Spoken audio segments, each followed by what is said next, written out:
Hello and welcome to civil service express. आज हम इस वीडियो में कवर करेंगे basic introduction to the subject of public administration. इसमें हम देखेंगे definition, nature, scope, significance and role of the public administration in present times. Before we delve deep into the subject of public administration, its concepts, we need to understand the basic meaning of the term administration. Administration term has been taken from a word administer, and the word administration in real means management of affairs, public or private. That means whenever there is something that need to be managed, ऐसी कोई चीज़ है जिसे manage करना है, जिसे organise करना है, कोई रिसोर्सेज हैं जो पीपल है या कोई भी ऑब्जेक्ट्स है उनको ऑर्गेनाइज या मैनेज करना है, तो उस केस में हम वर्ड एडमिनिस्ट्रेशन का यूज़ करते हैं। चाहे वो पब्लिक एस्पेक्ट में हो सकती है, चाहे तो वो प्राइवेट एस्पेक्ट में हो सकती है। That means management of affairs, चाहे वो प्राइवेट अफेयर्स हो सकते हैं, चाहे इंडिविजुअल के लाइफ के अफेयर्स हो सकते हैं, या प्राइवेट ऑर्गेनाइजेशन के अफेयर्स हो सकते हैं, या फिर पब्लिक मीन्स गवर्नमेंट लेवल के कोई भी अफेयर्स हो सकते हैं। तो एडमिनिस्ट्रेशन का मतलब है मैनेजमेंट ऑफ अफेयर्स, पब्लिक और private.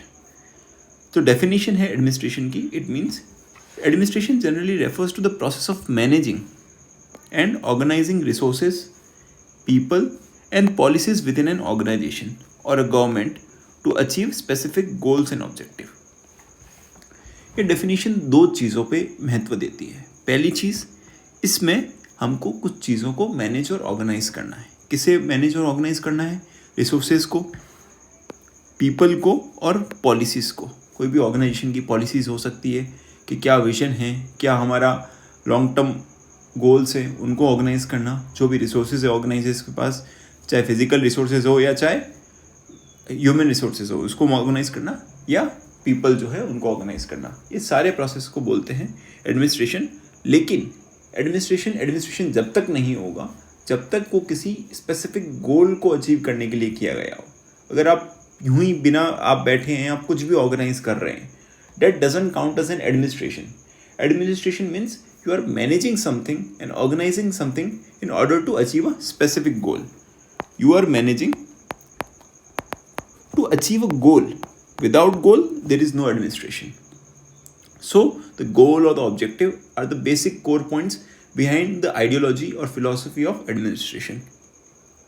The process of administration involves planning, coordination and implementation of the various activities and tasks to ensure the smooth functioning of an organization or a system. Basically, first we understood what is administration, and secondly we need to understand what the administrative process involves. In this process, we need to plan things. That means what need to be done, what not need to be done, how things need to be organized, and what goals need to be achieved. That is the first stage, that is planning stage. Second is coordination. After planning, we coordinate things. जो लोग हैं, जो resources हैं, उन सबको coordinate किया जाता है ताकि सबके एक्शंस जो हैं एक पर्टिकुलर डायरेक्शन में हम टारगेट कर सकें। इस कॉन्सेप्ट को बोलते हैं यूनिटी ऑफ डायरेक्शन, जो आप फ्यूचर में पढ़ने वाले हो। तो इसमें इन्वॉल्व होता है planning and coordination, and third is implementation. After we have coordinated things, coordinated individuals, what we need to do is take action. The third is take action, and the final outcome of all these things, all the process will be achievement of the goals or objectives. In this regard, Lothar Gulick, जो एक thinker है public administration के, उन्होंने भी administration की definition दी है, जिसका मतलब है administration has to do with getting things done with the accomplishment of defined objectives.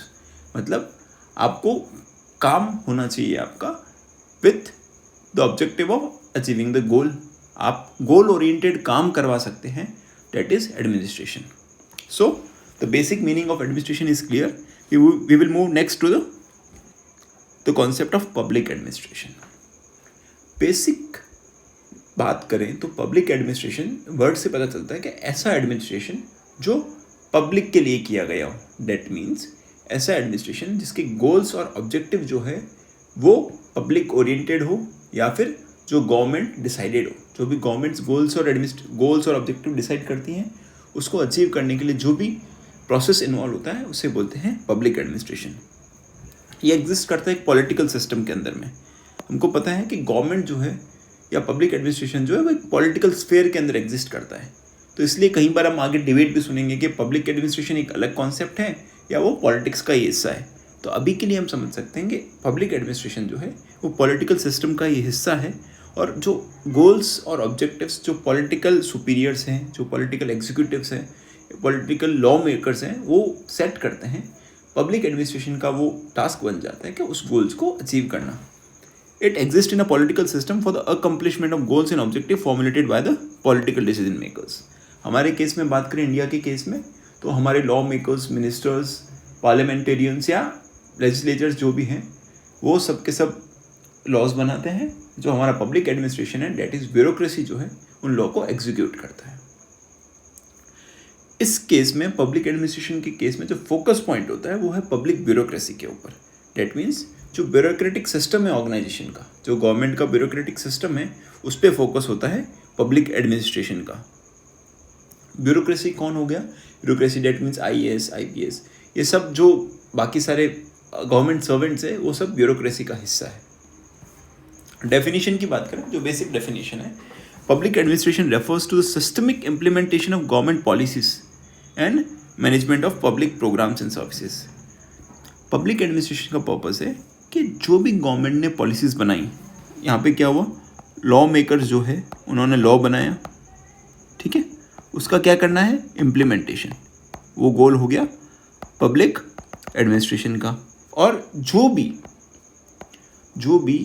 Resources हैं या प्रोग्राम्स हैं या सर्विसेज हैं पब्लिक से रिलेटेड, उन सब का management of services and implementation of laws, ये है पब्लिक एडमिनिस्ट्रेशन का मेन डेफिनेशन या main objective. Refers to the systemic implementation of government policy and the management of public program and services. Public administration के case में भी बहुत सारे thinkers ने अलग अलग डेफिनेशंस दिए हैं। उसमें से कुछ डेफिनेशंस हैं। फर्स्ट इज वुड्रो विल्सन की डेफिनेशन। वुड्रो विल्सन को हम फादर ऑफ पब्लिक एडमिनिस्ट्रेशन भी बोलते हैं, क्योंकि यही वो व्यक्ति हैं जिनके कारण पब्लिक एडमिनिस्ट्रेशन की एक अलग आइडेंटिटी बनती है। इससे पहले पब्लिक एडमिनिस्ट्रेशन को पॉलिटिक्स के साथ में जोड़ा जाता था। पब्लिक एडमिनिस्ट्रेशन एज सच कोई कॉन्सेप्ट एग्जिस्ट नहीं करता था। Because of the efforts of Woodrow Wilson, ये पब्लिक एडमिनिस्ट्रेशन एक नए सब्जेक्ट की तरह उभरा, एक नई आइडेंटिटी की तरह उभरा। तो उन्होंने डेफिनेशन दी है, public administration is a detailed and systemic application of law. Every particular application of general law is an act of administration. इस डेफिनेशन को समझो कि आप जो भी लॉ बनाए उसका एक डिटेल्ड एप्लीकेशन होगा। Detailed means sometimes what we see is कि जो लेजिस्लेटर है, जो लॉ मेकर्स है, जो MP है, MLA है, वो एक ब्रॉड लॉ बनाते हैं, ठीक है, कि ये चीज़ें हमको करवानी है, ये चीज़ें एक्शंस होने चाहिए। लेकिन वो इम्प्लीमेंट कैसे होगा, उसके जो रिगार्डिंग रूल्स वगैरह होते हैं वो एग्जीक्यूटिव बनाती है, ये ब्यूरोक्रेसी बनाती है। तो उसको कई बार हम बोलते हैं डेलीगेटेड लेजिस्लेशन, ठीक है। ये भी आप कॉन्सेप्ट पढ़ोगे पॉलिटी में, डेलीगेटेड लेजिस्लेशन। ये डेलीगेटेड लेजिस्लेशन किसकी ड्यूटी होती है? ये होती है ब्यूरोक्रेसी की। तो ब्यूरोक्रेसी जो है एक डिटेल्ड और systematic application of law ensure करवाता है, और जो भी particular application of general law होता है वो एक एक्ट ऑफ एडमिनिस्ट्रेशन होता है, कि जो भी छोटी से छोटी एक्ट की गई उस जनरल लॉ को अप्लाई करवाने के लिए, वो एक एक्ट ऑफ एडमिनिस्ट्रेशन है या एक्ट ऑफ पब्लिक एडमिनिस्ट्रेशन है। सो वुड्रो विल्सन के बारे में हम आगे भी बढ़ेंगे। नेक्स्ट डेफिनेशन देखते हैं जेम्स W. डेविस की। उन्होंने बोला है कि public administration can be best identify with the executive branch of the government. ये जेम्स W. डेविस एडमिनिस्ट्रेशन, जो पब्लिक एडमिनिस्ट्रेशन है, उसको और थोड़ा डीप में जाने की कोशिश करते हैं। वो बोलते हैं कि पब्लिक एडमिनिस्ट्रेशन जो है सिर्फ और सिर्फ एग्जीक्यूटिव ब्रांच ऑफ गवर्नमेंट से आइडेंटिफाई होना चाहिए। दैट मीन्स हम देखते हैं कि गवर्नमेंट की दो ब्रांचेस है, ठीक है। पहला है legislative and second is executive. बहुत सारे थिंकर्स ऐसे हैं जो बोलते हैं कि गवर्नमेंट का सारा काम पब्लिक एडमिनिस्ट्रेशन है। That means legislature plus executive दोनों पब्लिक एडमिनिस्ट्रेशन है। लेकिन जेम्स W. डेविस जैसे थिंकर्स बोलते हैं कि नहीं, सिर्फ एग्जीक्यूटिव वर्क जो है, दैट मीन्स जो ब्यूरोक्रेसी जो काम करती है, वही सिर्फ पब्लिक एडमिनिस्ट्रेशन का हिस्सा है, ठीक है। ये जेम्स W. डेविस का व्यू पॉइंट है, और ऊपर जो था वुड्रो विल्सन का व्यू पॉइंट था। अब जो ये डेफिनेशन थी, इसमें हमने देखा कि दो व्यू पॉइंट्स आ गए, कि एक बोलता है पूरा एग्जीक्यूटिव, सिर्फ एग्जीक्यूटिव होगा, और सेकंड बोल रहा है कि पूरे गवर्नमेंट का जितना भी काम है वो सब का सब पब्लिक एडमिनिस्ट्रेशन का हिस्सा है। इसी को हम बोल देते हैं नैरो व्यू और ब्रॉड व्यू। नैरो व्यू आप समझ चुके हैं, जो एग्जीक्यूटिव के वर्क को बोल रहे हैं कैसे पब्लिक एडमिनिस्ट्रेशन का हिस्सा है, ये ऑल गवर्नमेंट वर्क को बोल रहे हैं पब्लिक एडमिनिस्ट्रेशन का हिस्सा है। इसको एक एक करते समझते हैं। First is narrow view. Narrow view broad view से डायरेक्ट क्वेश्चंस भी आ जाते हैं कि आप पब्लिक एडमिनिस्ट्रेशन की डेफिनेशन बहुत रेयरली पूछ जाएंगे, लेकिन जो नैरो व्यू और ब्रॉड व्यू है ये इंपॉर्टेंट कॉन्सेप्ट्स है, तो इसको आपको पढ़ना ज़रूरी है। नैरो व्यू क्या बोलता है कि it includes, it means public administration का जो सब्जेक्ट है, जो कॉन्सेप्ट है, it includes only the work done by the executive branch of the government. Executive branch आपको समझ आ गई होगी कि जो ब्यूरोक्रेसी जो काम करती है, जो IAS, SDM, RP, IRAS level के या जो भी अलग अलग ऑफिसर्स हैं वो जो काम करते हैं उसको बोलते हैं एग्जीक्यूटिव ब्रांच, जिसका काम होता है लॉज को इम्प्लीमेंट करवाना, एग्जीक्यूट करवाना। तो ये बोलता है कि पब्लिक एडमिनिस्ट्रेशन सिर्फ एग्जीक्यूटिव ब्रांच के द्वारा जो काम किया गया है उसी को पब्लिक एडमिनिस्ट्रेशन बोलते हैं। ये व्यू रखने वाले कौन कौन थे? साइमन, गुलिक, फेयोल, विलोबी और अपन ने देखा जेम्स W. डेविस भी। ठीक है, ये सारे थिंकर्स हैं, इंपॉर्टेंट थिंकर्स हैं पब्लिक एडमिनिस्ट्रेशन के। तो साइमन है, गुलिक है, फेयोल है, विलोबी, ये सब बोलते थे कि सिर्फ एग्जीक्यूटिव ब्रांच का जो काम है वही पब्लिक एडमिनिस्ट्रेशन है। विलोबी एक और स्टेप फर्दर जाते हैं। हमने देखा जेम्स W. डेविस एक स्टेप फर्दर गए, तो यहाँ पे विलोबी और एक स्टेप फर्दर जाते हैं। वो बोलते हैं कि there is distinction between the executive power and administrative power, और वो बोलते हैं कि restricted the use of the term administration to the activities of the administrative branch only.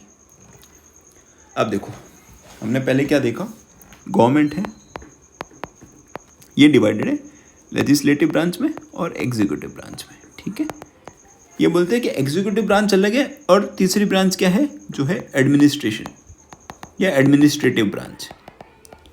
ठीक है, और ये बोलते हैं जो टर्म एडमिनिस्ट्रेशन है उसका लेना देना सिर्फ और सिर्फ एडमिनिस्ट्रेटिव ब्रांच से।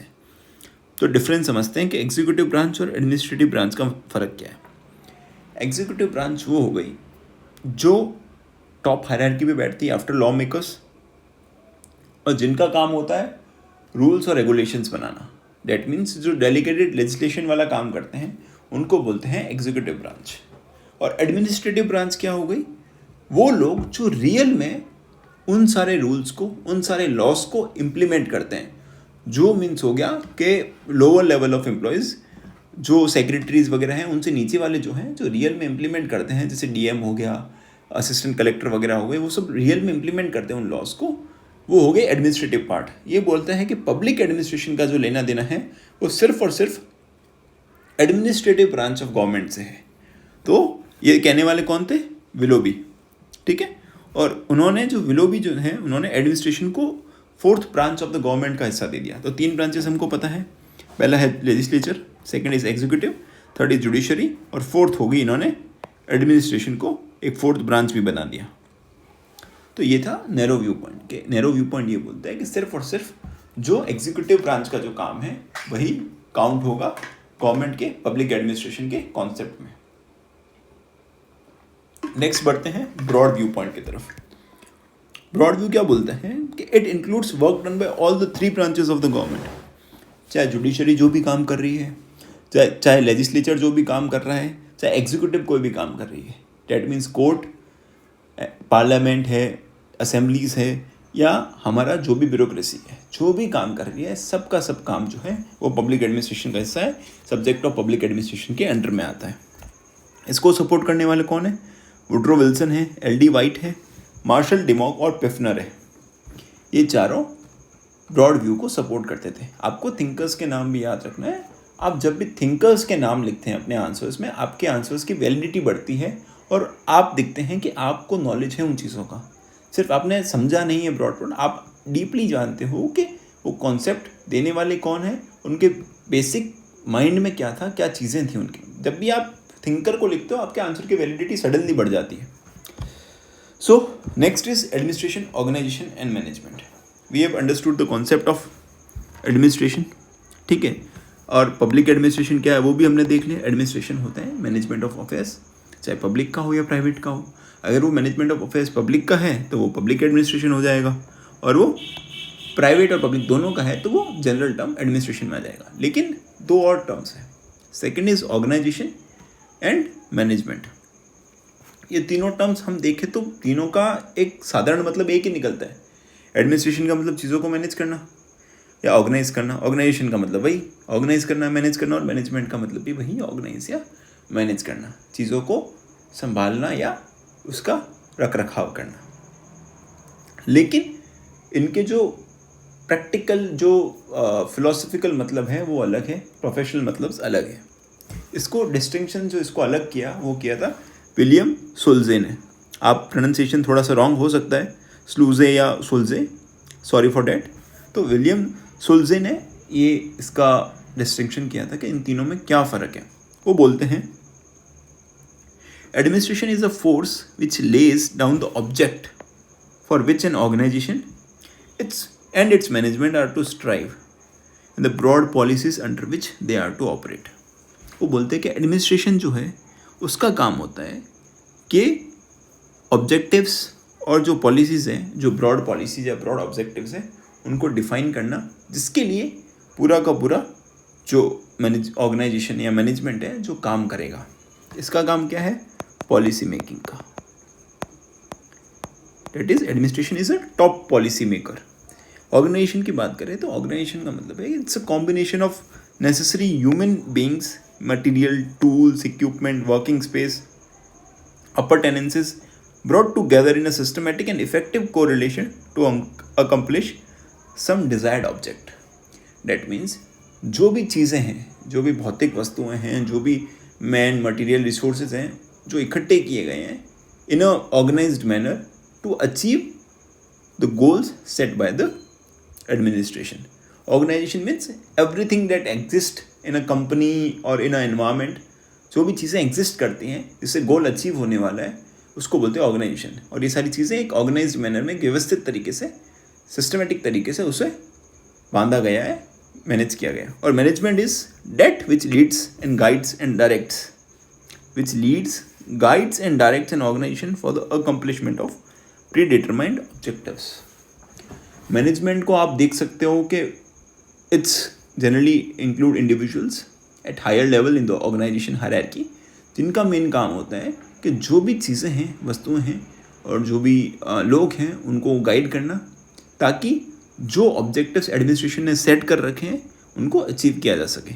तो अगर आपको बेसिक समझा जाए तो एडमिनिस्ट्रेशन और ऑर्गेनाइजेशन एंड मैनेजमेंट जो है वो एक एडमिनिस्ट्रेशन का हिस्सा है। एडमिनिस्ट्रेशन के अंदर आते हैं, एडमिनिस्ट्रेशन गोल सेट करता है, ऑर्गेनाइजेशन और मैनेजमेंट मिलकर उस गोल को अचीव करते हैं। So we can understand administration defines the goal, management strives toward it, and organisation is the machine of management in its achievement of the ends determined by the administration. Administration goal decide करता है, management उसकी तरफ भागता है या उसकी तरफ बढ़ता है, और ऑर्गेनाइजेशन जो है वो सारे टूल्स हैं, वो सारे हथियार हैं मैनेजमेंट के हाथ में, जिससे वो एडमिनिस्ट्रेशन के द्वारा जो गोल्स डिफाइंड है उसको अचीव करवाता है। So that is the basic meaning of administration, organisation and management. ठीक है, अगर हम डायग्राम की बात करें तो देख सकते हैं कि administration is at the top and there is organisation and there is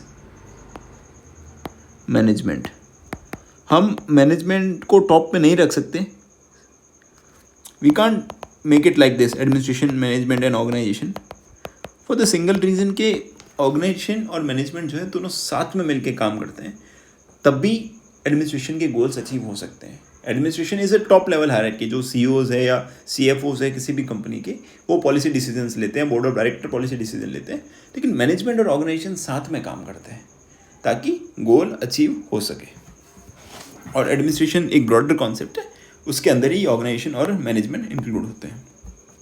तो बढ़ते हैं हम नेक्स्ट टॉपिक की तरफ, which is the nature of public administration. यहाँ पे अब तक हमने बेसिक टर्म्स को अच्छे से डिफाइन कर लिया है कि एडमिनिस्ट्रेशन क्या होता है, पब्लिक एडमिनिस्ट्रेशन क्या होता है, ऑर्गेनाइजेशन क्या होता है, मैनेजमेंट क्या होता है। Now we are clear with the terms. तो अब हम फ्यूचर में जो भी कॉन्सेप्ट्स पढ़ेंगे इट विल बी क्लियर कि हाँ हम किस चीज़ की बात हो रही है, और कंपनी के पर्सपेक्टिव से, गवर्नमेंट के पर्सपेक्टिव से किस सिस्टम ऑफ गवर्नमेंट की बात हो रही है, क्या हम ऑर्गेनाइजेशन की बात कर रहे हैं या मैनेजमेंट की बात कर रहे हैं या एडमिनिस्ट्रेशन की बात कर रहे हैं. So start nature of the public administration. Nature means कि पब्लिक एडमिनिस्ट्रेशन का व्यवहार कैसा है, वो है क्या चीज़. तो इस रिगार्डिंग स्कॉलर्स के दो व्यू पॉइंट हैं. पहला है इंटीग्रल व्यू पॉइंट और second is managerial view point. जो हमने अभी नैरो व्यू और ब्रॉड व्यू पढ़ा था, एक उसी का एक्सटेंशन है. इंटीग्रल व्यू पॉइंट क्या बोलता है? इंटीग्रल व्यू पॉइंट ये बोलता है कि पब्लिक एडमिनिस्ट्रेशन जो है वो सरकार के द्वारा या एडमिनिस्ट्रेशन के द्वारा जो भी एक्टिविटीज़ की जाती है वो सब कुछ मिला के पब्लिक एडमिनिस्ट्रेशन बनता है. Public administration encompasses all the activities which are undertaken to accomplish the given objective. मतलब गोल को अचीव करने के लिए जो भी काम किया गया वो सब एडमिनिस्ट्रेशन का हिस्सा है. क्या क्या काम हो सकते हैं? चाहे मैनेजरियल लेवल का कोई काम हो, मतलब लोगों को मैनेज करना, चीज़ों को मैनेज करने का काम हो, या टेक्निकल लेवल का कोई काम हो, या क्लरिकल लेवल का काम हो, या मैनुअल एक्टिविटीज़ हो. अब मैनेजरियल मतलब जो टॉप लेवल मैनेजर्स जो काम करते हैं वो हो गया. टेक्निकल मतलब कोई इंजीनियर वगैरह वो लोग काम कर रहे हैं, वो काम हो गया. या क्लरिकल मतलब जो लोअर लेवल क्लर्क्स काम कर रहे हैं, या मैनुअल एक्टिविटीज़ जो हाथों से कोई काम हो रहा है, ऐसा कोई. ठीक है, वो सारी की सारी एक्टिविटीज़ पब्लिक एडमिनिस्ट्रेशन का हिस्सा है इस व्यू पॉइंट के अकॉर्डिंग. मतलब टॉप टू लेकर बॉटम तक जो भी लोग जो भी काम कर रहे हैं वो सब के सब पब्लिक एडमिनिस्ट्रेशन के अंदर कवर होगी. इस व्यू पॉइंट को सपोर्ट करने वाले कौन है? एल.डी. वाइट और डिमॉक. जो हमने ब्रॉड व्यू पॉइंट में देखे थे वही लोग हैं एल.डी. वाइट और डिमॉक भी. और इनका एक और ओपिनियन है कि जो पब्लिक एडमिनिस्ट्रेशन होता है, पहली चीज़ तो ये बोल रहे हैं कि जितनी भी एक्टिविटीज़ है वो सब मिला के पब्लिक एडमिनिस्ट्रेशन बनता है. और सेकंड इनका ये व्यू पॉइंट है कि जो पब्लिक एडमिनिस्ट्रेशन है या जो एडमिनिस्ट्रेशन है वो डिपेंड करेगा subject matter of the concern agency. मतलब ये बोल रहे हैं कि एक ऑर्गेनाइजेशन में, ये कोई एक ऑर्गेनाइजेशन है, उसके अंदर का जो भी काम होगा वो अलग होगा और ये इस दूसरी ऑर्गेनाइजेशन का काम अलग होगा. मतलब एक मान लो कि कोई वाटर वर्क्स डिपार्टमेंट है या वाटर वर्क्स वाला जो काम है उसका काम अलग होगा, और एक जो इंजीनियरिंग सर्विसेज वाले डिपार्टमेंट्स है या फिर कोई जो बेसिक एडमिनिस्ट्रेशन है, कलेक्टर ऑफिस है, उसका काम अलग होगा. एक जो साबुन बनाने वाली फैक्ट्री है उसका काम अलग होगा और दूसरा कोई मशीनरीज बना रही है उसका काम अलग होगा. डेट मीन्स कि जो एडमिनिस्ट्रेशन जो होगा वो ऑर्गेनाइजेशन जो है वो क्या काम कर रही है उसके ऊपर डिपेंड करेगा कि उसका एडमिनिस्ट्रेशन कैसा होगा. कोई जनरलाइज एडमिनिस्ट्रेशन नहीं है, मतलब कोई एक नहीं है कि आप सब जगह लागू कर दो. हर एक का अलग अलग है, इसका अलग होगा, इसका अलग होगा, कोई तीसरा होगा तो उसका अलग होगा एडमिनिस्ट्रेशन. तो ये है इंटीग्रल व्यू पॉइंट. तो इसके जो कॉन्ट्राडिक्टरी व्यू पॉइंट है उसको बोलते हैं मैनेजरियल व्यू पॉइंट. पहली बात, ये व्यू पॉइंट क्या बोलते हैं कि जो पब्लिक एडमिनिस्ट्रेशन जो होता है it encompasses only the managerial activities. ठीक है, जो हमने मैनेजरियल एक्टिविटीज़ मैनेजमेंट क्या होता है देख लिया. तो ये बोल रहा है कि सिर्फ और सिर्फ मैनेजरियल एक्टिविटीज़ को ही पब्लिक एडमिनिस्ट्रेशन के अंदर में कवर किया जाएगा. या पब्लिक एडमिनिस्ट्रेशन का मतलब सिर्फ मैनेजरियल एक्टिविटीज़ से ही है, ना कि टेक्निकल, क्लरिकल या मैनुअल एक्टिविटीज़ से है, जो कि नॉन मैनेजरियल होती है नेचर में. और जो पब्लिक एडमिनिस्ट्रेशन जो होता है constitute only the activities of top person. सीधी सी बात है, मैनेजरियल एक्टिविटीज़ कौन करते हैं? टॉप लेवल मैनेजर्स करते हैं. तो जो टॉप पर्सन जो है उन्हीं की एक्टिविटीज़ को पब्लिक एडमिनिस्ट्रेशन के अंडर में काउंट किया गया है. जो लोअर लेवल है या वो टेक्निकल लेवल के बंदे हैं या जो क्लरिकल लेवल के बंदे हैं उनके काम को पब्लिक एडमिनिस्ट्रेशन का हिस्सा नहीं माना गया. इस व्यू पॉइंट को सपोर्ट करने वाले कौन है? साइमन, स्मिथबर्ग, थॉमसन एंड लूथर गुलिक. ठीक है, ये वो व्यक्ति हैं जो मैनेजरियल व्यू पॉइंट को सपोर्ट करते हैं. और इनका दूसरा कहना ये है कि जो एडमिनिस्ट्रेशन जो है हर जगह पे सेम है. ये बोल रहा है कि फर्स्ट ऑर्गेनाइजेशन हो, चाहे सेकंड ऑर्गेनाइजेशन हो, चाहे थर्ड ऑर्गेनाइजेशन हो, सब जगह पे एडमिनिस्ट्रेशन सेम रहेगा, क्योंकि जो मैनेजरियल एक्टिविटीज़ हैं और जो मैनेजरियल टेक्निक्स होगी वो भी सेम रहेगी. देखो, इन सब लोगों का पर्पज़ ये था कि हम एक यूनिवर्सल थ्योरी ले आए एडमिनिस्ट्रेशन की. जस्ट बिकॉज ये बोल रहे हैं कि जैसे हम मैनेजमेंट के फंक्शंस क्या होते हैं, प्लानिंग, ऑर्गेनाइजिंग, कोऑर्डिनेशंस वगैरह, ये सब चीज़ें आपने पढ़ी होगी मैनेजमेंट में भी. ठीक है, और प्रीवियसली आपने पता होगा कि एक बेसिक मैनेजमेंट के फंक्शन होते हैं प्लानिंग करना, ऑर्गेनाइज करना, कोऑर्डिनेट करना, चीज़ों को इम्प्लीमेंट करवाना. ठीक है, ये था मैनेजमेंट का फंक्शन. तो ये बोल रहा है कि कोई भी ऑर्गेनाइजेशन, वो किसी भी तरीके की ऑर्गेनाइजेशन हो, सब जगह काम तो एक जैसा ही होने वाला है. सो दे प्रपोज दिस व्यू पॉइंट कि कोई भी ऑर्गेनाइजेशन हो, मैनेजर का काम वही है, एक तरीके से प्लान बनाना है, ऑर्गेनाइज करना है, कोऑर्डिनेट करना और इम्प्लीमेंट करवाना है. सो देवर मेन फोकस वाज कि हम ऐसी एक टेक्निक्स बना लें, एक यूनिवर्सल थियोरी बना लें जो हर तरीके के ऑर्गेनाइजेशन में काम आ जाए. तो उसी के चलते इन्होंने ये व्यू पॉइंट दिया, managerial view point of public administration, कि हर जगह पे एडमिनिस्ट्रेशन एक जैसा है और एडमिनिस्ट्रेशन का, पब्लिक एडमिनिस्ट्रेशन का मतलब सिर्फ और सिर्फ मैनेजरियल एक्टिविटीज से है. So we have covered 2 view points regarding public administration, integral and managerial. Next is scope of public administration. देखो 3 चीज़ें सबसे ज़्यादा इंपॉर्टेंट है पब्लिक एडमिनिस्ट्रेशन के बेसिक कॉन्सेप्ट को समझने के लिए. पहला तो उसकी डेफिनेशन के रिगार्डिंग नैरो और ब्रॉड व्यू पॉइंट, फिर होता है उसके नेचर के रिगार्डिंग इंटीग्रल और मैनेजरियल व्यू पॉइंट, और थर्ड आता है उसके स्कोप के रिगार्डिंग. मतलब सेम चीज़, जो सेकंड व्यू पॉइंट जो था इंटीग्रल मैनेजरियल, वो भी स्कोप की बात कर रहा था कि इसको स्कोप कितना है, वो बोल रहा है कि साहब मैनेजरियल एक्टिविटीज़ तक ही है. इंटीग्रल व्यू पॉइंट बोल रहा है कि नहीं, सारी एक्टिविटीज़ तक है. तो उसी तरीके से एक पोस्टकॉप व्यू है, एक है सब्जेक्ट मैटर व्यू. ये वही थिंकर्स है जो ये लोग आगे का व्यू पॉइंट दे रहे हैं. एक है पोस्टकॉप व्यू और एक है सब्जेक्ट मैटर व्यू. ये वही है. पोस्टकॉप व्यू किससे रिलेटेड है? ये है मैनेजरियल व्यू पॉइंट से, और सब्जेक्ट मैटर व्यू जो है हमने अभी देखा था इंटीग्रल व्यू पॉइंट से रिलेटेड है. ठीक है, पहला देखते हैं पोस्टकॉप व्यू.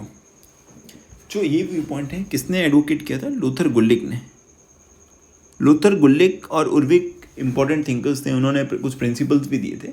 ठीक है, मैनेजमेंट में रिगार्डिंग, वो अभी यहाँ इंपॉर्टेंट नहीं है, लेकिन यहाँ पे इंपॉर्टेंट है पोस्टकॉप व्यू ऑफ लूथर गुलिक. वो बोलते थे कि जो एडमिनिस्ट्रेशन है, पहला तो उन्होंने अभी रिसेंटली क्या अपन ने पढ़ा, क्या बोला वो, कि सिर्फ मैनेजरियल एक्टिविटीज़ को कवर करता है. तो उन्होंने बोला कि जो एडमिनिस्ट्रेशन जो है वो 7 एलिमेंट से बना हुआ है, और उन्होंने इन 7 एलिमेंट्स का एक निमोनिक बना दिया, जिसको उन्होंने बोल दिया पोस्टकॉप. ठीक है, और इसमें हर एक जो निमोनिक, हर एक जो लेटर है वो एक एलिमेंट को रिप्रेजेंट करता है. जनरली जो एलिमेंट्स हैं ये वो है जो कह सकते हैं कि फंक्शंस ऑफ द एग्जीक्यूटिव, जो मैनेजर है या मैनेजरियल लेवल पे जो काम कर रहे हैं एग्जीक्यूटिव्स हैं, उनका फंक्शन क्या है, उनका काम क्या है, इसको उन्होंने एक सिंप्लीफाई कर दिया POSDCORB view. POSDCORB is planning, organising, staffing, directing, coordinating, reporting, budgeting. ठीक है, देख रहे थे प्लानिंग. प्लानिंग मीन्स चीज़ें कैसे की जाएगी और उनका गोल्स और ऑब्जेक्टिव क्या हो गया ऑर्गेनाइजेशन की, that is planning. What needs to be done and how to accomplish the purpose. What and how of the organisation जो डिसाइड किया जाता है प्लानिंग स्टेज पे. सेकेंड इज ऑर्गेनाइजिंग, मतलब जो भी रिसोर्सेज हैं उनको कैसे ऑर्गेनाइज करना, उसको कैसे अलोकेट करना प्रॉपरली, ताकि हम ऑब्जेक्टिव्स को अचीव कर सकें. Third is staffing. Staff means people. Staffing means training people and making favourable condition in work, ताकि वो लोग अच्छे से काम कर सकें. Fourth is directing. चीज़ों को आपने सही जगह पे लगा लिया, लोगों को सही जगह पे लगा दिया. Now your role is to direct people, ताकि वो लोग ऑब्जेक्टिव्स को अचीव कर सकें. Fifth is coordinating. आप 4 लोग काम कर रहे हैं तो प्रॉब्लम्स आएगी, तो उन प्रॉब्लम्स को सॉल्व करना और सारी चीज़ों को कोऑर्डिनेट करना, that is coordinating. Reporting means whatever has been done और whatever is going on to report that. ठीक है, रिपोर्ट करना किसको? एग्जीक्यूटिव्स को, जो हायर टॉप लेवल मैनेजमेंट है उनको, जो एडमिनिस्ट्रेशन के टॉप पे बैठे हैं उनको. And fifth is budgeting. ठीक है, बजट्स बनाना, फाइनेंशियल प्लानिंग करना, रिसोर्सेज को कैसे आप डिस्ट्रीब्यूट करोगे, that is under budgeting. So POSDCORB. सीधा क्वेश्चन आता है, what is the POSDCORB view of public administration. Next view is subject matter view. देखो पोस्टकॉप व्यू क्या बात करता है, जो मैनेजरियल व्यू मैंने हमने बात की कि इसका पर्पस ये था कि टेक्निक्स डिवाइस कर दे कि वो टेक्निक्स हर जगह पे यूज़ आ सके. तो same goes with the POSDCORB view, वो भी टेक्निक ओरिएंटेड है कि हर स्टेज के लिए, हर तरीके के लिए हम टेक्निक्स बना देंगे. तो सब्जेक्ट मैटर व्यू क्या बोलता है कि आप टेक्निक्स के भरोसे नहीं रह सकते. मतलब जो टेक्निक एक जगह पे लागू हो रही है वो दूसरी जगह पे लागू नहीं होगा. आपको पढ़ना पड़ेगा उस ऑर्गेनाइजेशन के, उस पर्टिकुलर सेक्शन के क्या प्रॉब्लम्स है, उसका इन्वायरमेंट कैसा है, उसके खुद के कंसर्न्स क्या है, उसकी चिंताएं क्या है. So it focus on studying not only the techniques but the concerns of the administration. ठीक है, ये सब्जेक्ट ओरिएंटेड है, ना कि टेक्निक ओरिएंटेड. ठीक है, जैसे इंटीग्रल व्यू पॉइंट था जो सब्जेक्ट ओरिएंटेड था कि किसी भी ऑर्गेनाइजेशन का सब्जेक्ट मतलब उसका फोकस क्या है, वो क्या बनाता है, वो पेंसिल बना रहा है, पेन बना रहा है, या कोई एरोप्लेन बना रहा है। तो हर एक का कंसर्न अलग होगा, उस बेसिस के ऊपर हम टेक्निक्स भी यूज़ करेंगे और उस बेसिस के हिसाब से एडमिनिस्ट्रेशन भी करेंगे। वही चीज़ है कि जैसे गवर्नमेंट में डिपार्टमेंट्स है, हेल्थ है, एजुकेशन है, पुलिस है, एग्रीकल्चर है, सब डिपार्टमेंट है, सब लोगों के अलग अलग काम होंगे, अलग अलग चिंताएं होगी, उस हिसाब से अलग अलग टेक्निक्स यूज़ होगी। तो ये था मेन पॉजिटिव कॉप व्यू और सब्जेक्ट मैटर व्यू। एक है basic managerial activities oriented, techniques oriented, and second is subject matter oriented. But these 2 points are not contradictory. So हमने प्रीवियसली जो नैरो और ब्रॉड व्यू पॉइंट देखा या integral या managerial देखा, वो समवॉट कॉन्ट्राडिक्टरी है कि एक कुछ और बोल रहा है, एक कुछ और बोल रहा है। इस केस में ये दोनों व्यू पॉइंट कॉन्ट्राडिक्टरी नहीं है। पोस्ट कॉप व्यू बोलता है कि ये सारी चीज़ें काम करने होते हैं एक एग्जीक्यूटिव को, और सब्जेक्ट मैटर व्यू बोल रहा है कि आपको काम करने हैं, टेक्निक्स बनाओ, कोई प्रॉब्लम नहीं है, लेकिन they should also take into consideration subject matter of the organisation, the concern of the organisation. So both positive cop view and subject matter view are complementary to each other. एक दूसरे को complement करते हैं, एक दूसरे को help करते हैं, ताकि एक ऑर्गेनाइजेशन को अपने डिफाइंड गोल तक पहुंचाया जा सके.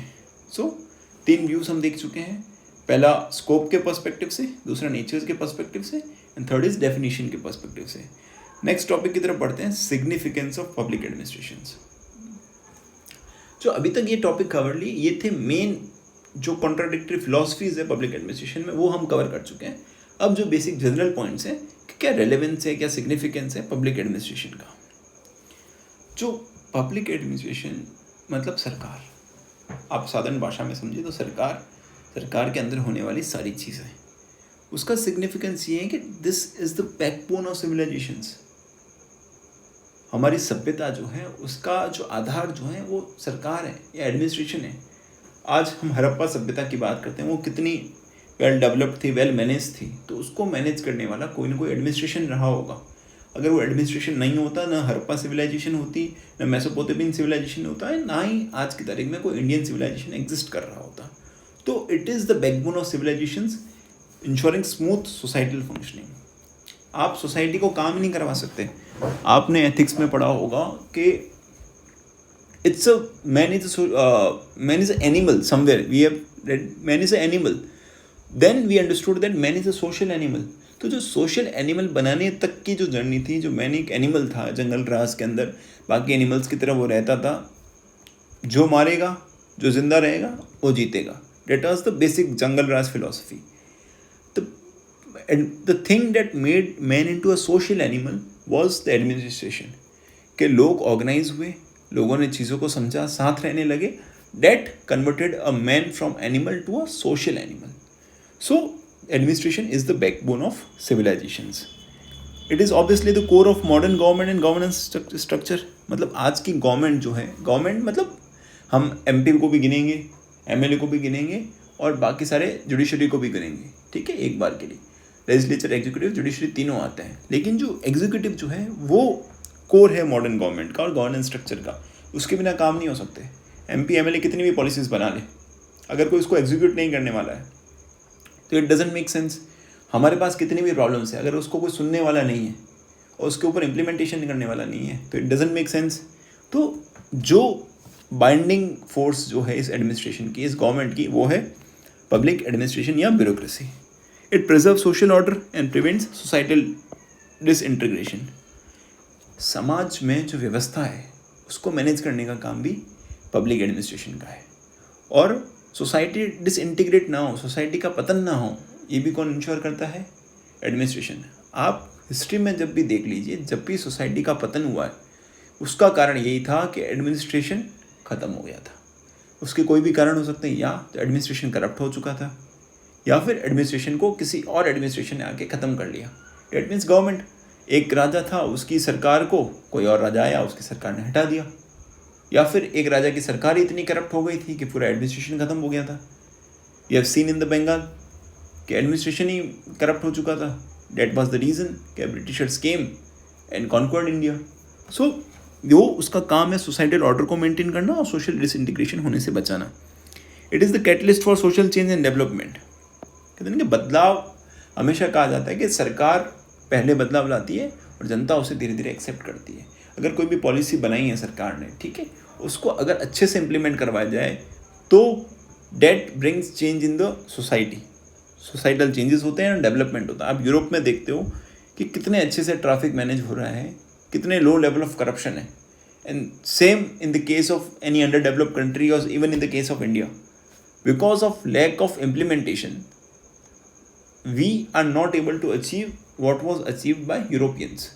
लॉज हमने भी बनाए, लॉज उन्होंने भी बनाए, जस्ट द रीज़न इज़ कि उन्होंने अच्छे से इम्प्लीमेंट करवा पाई उनकी ब्यूरोक्रेसी, और हमारी ब्यूरोक्रेसी उसे अच्छे से इम्प्लीमेंट नहीं करवा पाई। तो एक तरीके से जो सोशल चेंजेस हैं वो भी कौन लाएगा, वो भी ब्यूरोक्रेसी ही लाएगी। और सोसाइटल डिसइंटीग्रेशन भी कौन करवा सकती है, bureaucracy. It ensure effective implementation of the government policies, we have already read that. Allocates and manages public resources efficiently. सीधी बात है, पैसा किसके हाथ में है, ब्यूरोक्रेसी के हाथ में। वो उसका काम है पैसों को अच्छे से मैनेज करना, कहाँ ज़रूरत है कहाँ नहीं है उसको देखते हुए पैसे को लगाना। और यहीं इसी मैनेजमेंट के फंक्शन के कारण बॉर्न क्या होता है, करप्शन। ठीक है, ये सारे जो व्यू पॉइंट्स हैं आप एथिक्स में भी यूज़ कर सकते हैं। तो अगर ये फंक्शंस पब्लिक एडमिनिस्ट्रेशन के पास में नहीं होता तो कोई करप्शन नहीं होता। उनके पास रिसोर्सेज कंट्रोल करने का पावर है, इसलिए वो करप्शन एग्जिस्ट करता है। Enhances the public service delivery and accessibility. सीधी सी बात है, पब्लिक सर्विस डिलीवरी की जिम्मेदारी किसके पास है, ब्यूरोक्रेसी के पास, एडमिनिस्ट्रेशन के पास। तो वही इंश्योर करती है कि पब्लिक चीज़ें अच्छे से डिलीवर हो और लोगों को चीज़ें एक्सेसिबल हो, हर एक के पास सरकार के रिसोर्सेज पहुँचे। Maintains accountability and transparency in the governments and facilitate conflict resolution and citizen engagement. मतलब अगर सिटीजन और सरकार के बीच में कोई भी कॉन्फ्लिक्ट्स होते हैं तो वो भी कौन सॉल्व करेगा, एडमिनिस्ट्रेशन। और इंश्योर भी कौन करेगा कि सिटीजन सरकार के साथ जुड़े रहें, administrations.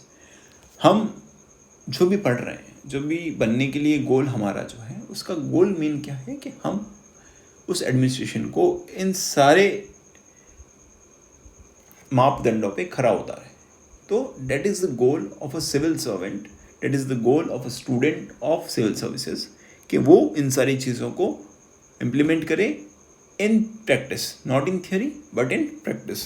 The fourth is adept to change and promote innovations. बदलाव भी कौन सपोर्ट कर सकता है, एडमिनिस्ट्रेशन करेगा, और इनोवेशन भी कौन प्रमोट करेगा, एडमिनिस्ट्रेशन। अब एआई आ रही है, अगर ब्यूरोक्रेसी सपोर्ट नहीं करेगी एआई को, ब्यूरोक्रेसी नहीं सपोर्ट करेगी क्रिप्टो को, तो we won't be able to change. जैसे यूपीआई आया, यूपीआई को इम्प्लीमेंट करने की जिम्मेदारी किसके पास, एडमिनिस्ट्रेशन के पास। उन्होंने उसे अच्छे से इम्प्लीमेंट करवाया, इंश्योर करवाया कि हर चीज़ें यूपीआई से एक्सेसिबल हो। तो आज इतनी सारी कंट्रीज़ यूपीआई को यूज़ कर रही है। तो चेंजेस भी कौन लाएगा, इनोवेशन भी कौन लाएगा, public administration. Next is role of public administration. जो हमने सिग्निफिकेंस देखी उसी का एक एक्सटेंडेड व्यू पॉइंट है। इनकेस जो रोल्स होते हैं वही सिग्निफिकेंस है। तो एक अगर आपको डायरेक्टली पूछ लिया जाए, गेराल्ड काइडेन की एक बुक थी डायनामिक्स ऑफ पब्लिक एडमिनिस्ट्रेशन, उन्होंने ये role of public administration describe किए थे। सेम चीज़ें हैं, बस we will just go through it. तो नाम याद रखना, गेराल्ड काइडेन, बुक का नाम है the dynamics of public administration. आपको क्वेश्चन भी पूछा जाता है, रोल क्या है, सिग्निफिकेंस क्या है पब्लिक एडमिनिस्ट्रेशन का, तो आप शुरुआत में नाम लिख दिए, as per the book dynamics of public administration by Gerald Caiden, the following are the rules of public administration. उसके बाद में जो आपकी इच्छा हो वो सारे पॉइंट्स इंक्लूड करके आ जाए, इन दोनों में से कोई भी। तो first is preservation of polity, maintenance of stability and order, institutionalisation of socio economic changes. मतलब इंस्टीट्यूशनलाइजेशन का मतलब क्या हुआ कि जो भी समाज में बदलाव हो रहे हैं आप उनको लीगल फॉर्म दे दो। जैसे एलजीबीटी को चल रहा था, उसको लीगल फॉर्म दे दिया गया, ठीक है। जो ट्रांसजेंडर्स के लिए राइट्स की बात हो रही थी, ट्रांसजेंडर को थर्ड जेंडर का दर्जा दे दिया गया, ठीक है। और ट्रिपल तलाक की बात हो रही थी, उसको उसके ऊपर लॉ बना दिया गया। तो इंस्टीट्यूशनलाइज करना, उसको लीगल फॉर्म दे देना, वो भी पब्लिक एडमिनिस्ट्रेशन का काम है। Management of large scale commercial activities, मतलब बड़ी बड़ी PSUs को संभालना। Ensuring growth and economic development, obvious सी बात है। Protection of weaker section of the society, उनके लिए पॉलिसीज़ लाना, ठीक है, उसको इम्प्लीमेंट करवाना, या उनके लिए जो लॉ है उनको इम्प्लीमेंट करवाना। Formation of public opinion and influencing public policies and political trends. हमको पता है कि ये जो लास्ट पॉइंट है सबसे इंपॉर्टेंट पावर है उसके पास में, कि पब्लिक पॉलिसीज़ कैसे बनेगी ये कौन डिसाइड करता है, ब्यूरोक्रेसी। और पॉलिटिकल ट्रेंड्स क्या रहेंगे, किस बात पे पॉलिटिशियंस लॉज बनाएंगे, वो भी कौन डिसाइड करता है, ब्यूरोक्रेसी। ये डायरेक्टली नहीं होता, लेकिन इनडायरेक्टली इनके पास सबसे बड़ा पावर ये है कि ये देश किस दिशा में जाएगा ये डिसाइड कौन करता है? Bureaucracy. So that is the reason there is so much craze around civil services and the bureaucracy, for the single reason कि ये डिसाइड करते हैं कि देश किस तरफ जाएगा, देश प्रोग्रेस करेगा या नहीं करेगा. आप अफ्रीकन देशों की हालत देख लो. Single reason behind their lack of development is high level of corruption at the bureaucratic levels. मतलब इतना ज़्यादा करप्शन है, वो देश डेवलप करेगा कैसे? और यूरोप में देख लो या जहाँ पे भी डेवलप कंट्रीज हैं, वहाँ पे लेवल ऑफ करप्शन बहुत कम है. जो वहाँ के सिविल सर्वेंट या ब्यूरोक्रेट्स हैं वो डेडिकेटेड है towards the nation. And we are also seeing a change in the government. जैसे जैसे करप्शन को हम कम कर रहे हैं, there is increase in the development. और अगर वो करप्शन ज़ीरो हो जाए और अब्यूज़ ऑफ पावर ज़ीरो हो जाए तो हम पता नहीं कहाँ पहुँच जाएंगे. So last topic is the growing significance of public administration. So we have already seen कि जनरल सिग्निफिकेंस क्या होता है, general role of public administration क्या होता है. लेकिन compare to old times of kings and then after independence and evolving nation, कि अभी प्रेजेंट टाइम्स में पब्लिक एडमिनिस्ट्रेशन का सिग्निफिकेंस और क्यों बढ़ गया है. जो नया टाइम आ रहा है, जो 21st सेंचुरी है, इसमें और क्यों रेलेवेंस हो रहा है पब्लिक एडमिनिस्ट्रेशन का. The reason is scientific and technological development. Scientific development इतना ज़्यादा हो गया, टेक्नोलॉजिकल डेवलपमेंट इतना ज़्यादा हो गया कि अब धीरे धीरे गवर्नमेंट्स बिग गवर्नमेंट्स होने लगी है. पहले जब राजा महाराजा के टाइम की बात करते हैं तो वहीं 10 मंत्री होते थे, 10-15 मंत्री. हम देखते हैं गंदर कोई चॉइस, कहीं पे चॉइस ही है, कहीं पे नौरत्न है, इतने ही मंत्री होते थे मेजर, और वो सारे कामकाज देख रहे होते थे मोटा मोटी.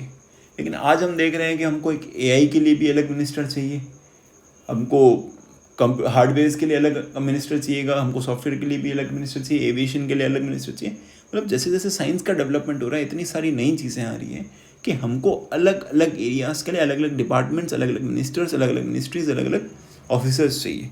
तो इससे that has led to big government. एक होता है स्मॉल गवर्नमेंट और बिग गवर्नमेंट. अभी जो प्रेजेंटली होती है बिग गवर्नमेंट, बिग मीन्स बहुत बड़ी गवर्नमेंट.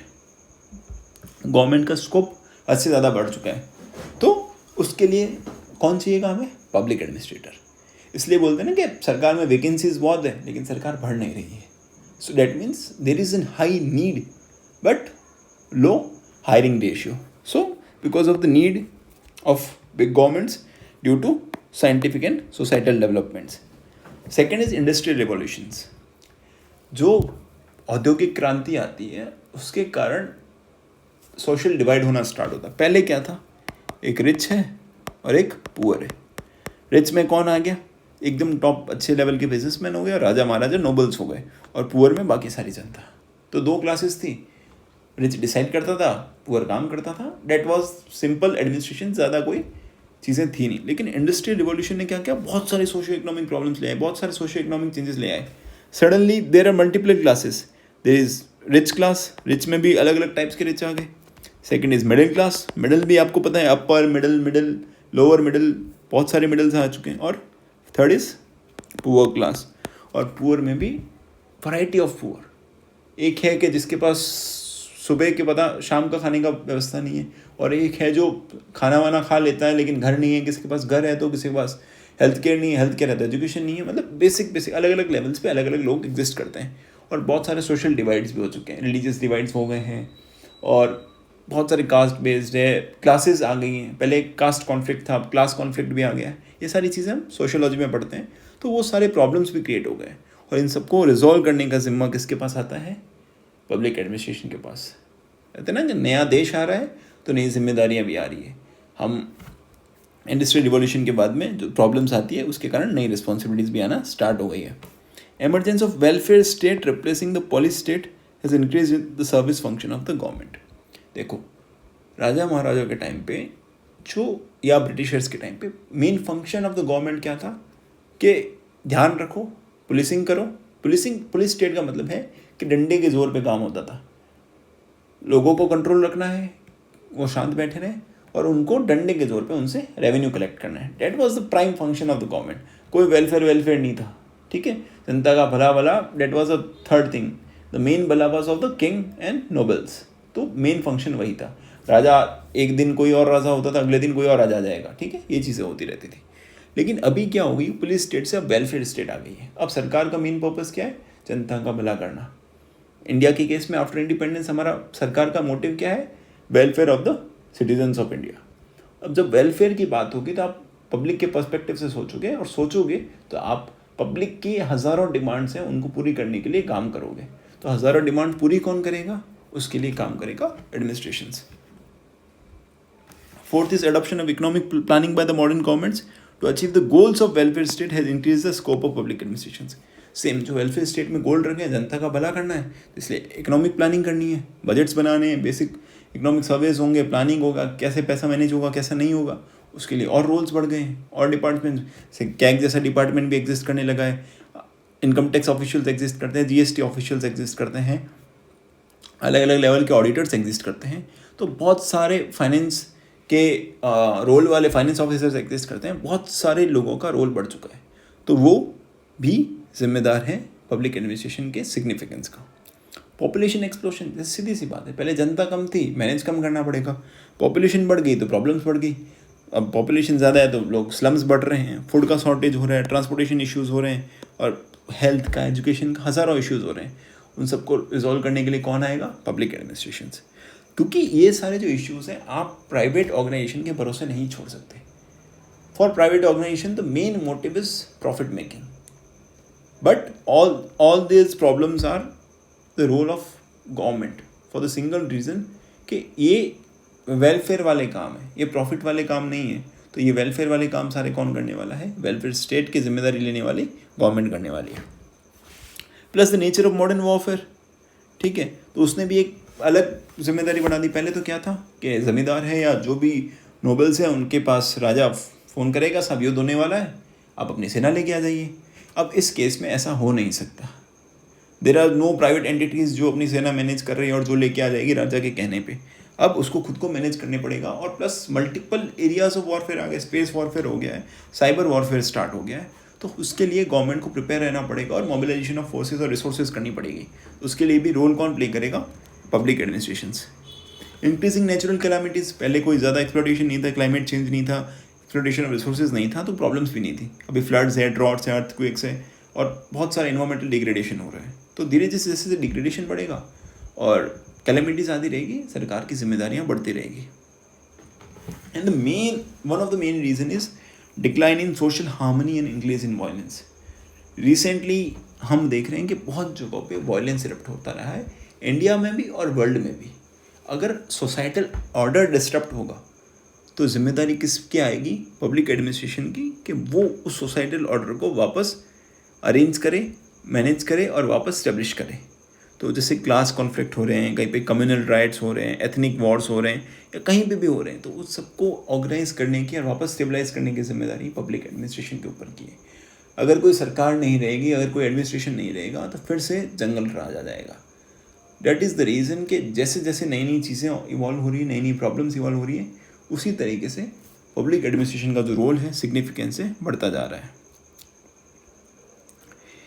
हो ये रहा है कि जो इतना सब कुछ कॉम्प्लेक्सिटीज़ हो रही है मॉडर्न वर्ल्ड के अंदर, फंक्शंस बढ़े जा रहे हैं, नीड्स बढ़ी जा रही है, तो उस कारण से क्या हो रहा है कि देयर इज़ अ गैप कि पब्लिक की नीड्स जो है वो बहुत ज़्यादा है, बट जो एडमिनिस्ट्रेशन की कैपेसिटी है फुलफिल करने की वो बहुत कम है। जैसे हम जानते हैं कि बोलते हैं ना कि अभी भी वैकेंसी है compare to need, that means there is high need of certain number of individuals. जैसे 5000 की नीड है लेकिन 2000 ही पोस्ट फिल है, मतलब 3000 लोग अभी भी वैकेंट है।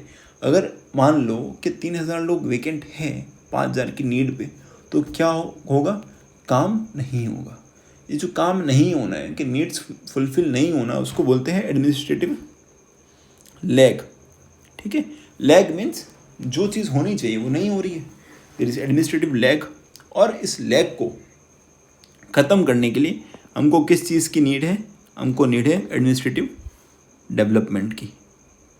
एडमिनिस्ट्रेटिव डेवलपमेंट का मतलब है कि जो एडमिनिस्ट्रेशन है उसकी कैपेसिटी और कैपेबिलिटीज़ को स्ट्रेंथन करना। कैसे स्ट्रेंथन करना है, स्ट्रक्चरल। पहले तो आप उसके नंबर्स को बढ़ाओ, स्ट्रक्चर मतलब 5000 है तो 2000 का 5000 करो, जितनी नीड है उतनी भरो। ठीक है, उसको स्ट्रक्चर को ऑर्गेनाइज करो, कोई हायरार्की में इश्यूज़ है वो ऑर्गेनाइज करो। सेकंड इज़ प्रोसीजरल, जो ये इतना रेड टेपिज्म है, मतलब इतना लॉन्ग प्रोसीजर्स होते हैं किसी भी सरकारी काम को करवाने के लिए, तो उसको प्रोसीजर्स को स्लो डाउन करो, सब टेक्नोलॉजी का यूज़ करो, अब सब चीज़ें ऑनलाइन कर दो, तो जितना प्रोसीजर ईजी होंगे उतना काम फास्ट होगा, उतना लैग कम आएगा, डिले कम होगा। And third is behavioural changes. कहता ना कि जो IAS और इनको बोला जाता है जनरली वाइट एलिफेंट्स, जो इतने दूर है लोगों से कि पूछो मत, उनके बिहेवियर इतने ख़राब है कि आप सिटीज़न और जो ऑफिसर है बहुत दूर एग्जिस्ट करता है। तो उसमें बिहेवियरल चेंजेस लाने ताकि अब्यूज़ ऑफ पावर ना हो और सारी चीज़ें वेलफेयर स्टेट के जो ऑब्जेक्टिव सेट किए गए हमारे कॉन्स्टिट्यूशन के अंदर या पॉलिसीज़ के अंदर वो अचीव हो सके। ठीक है, ये है हमको एडमिनिस्ट्रेटिव डेवलपमेंट करना है। ये कॉन्सेप्ट हम आगे भी पढ़ेंगे, administrative development and development of administration, administrative development and development administration. So there is administrative lag because of all these functions. What need to be done is administrative development, and in order to develop administration and to reduce lag, there is also a term going on or the function going on, that is privatization. LPG हमने देखे थे, LPG reforms के बाद में privatisation चल रहा है कि सरकार को लग रहा है कि ऐसा कोई भी काम है जो एक प्राइवेट ऑर्गेनाइजेशन कर सकती है इफेक्टिवली, हम उसको प्राइवेटाइज कर देंगे ताकि सरकार का बर्डन कम हो और काम इफेक्टिवली हो पाए। So that was all regarding the concept of public administration, its basic introduction, and how the public administration in an organization works.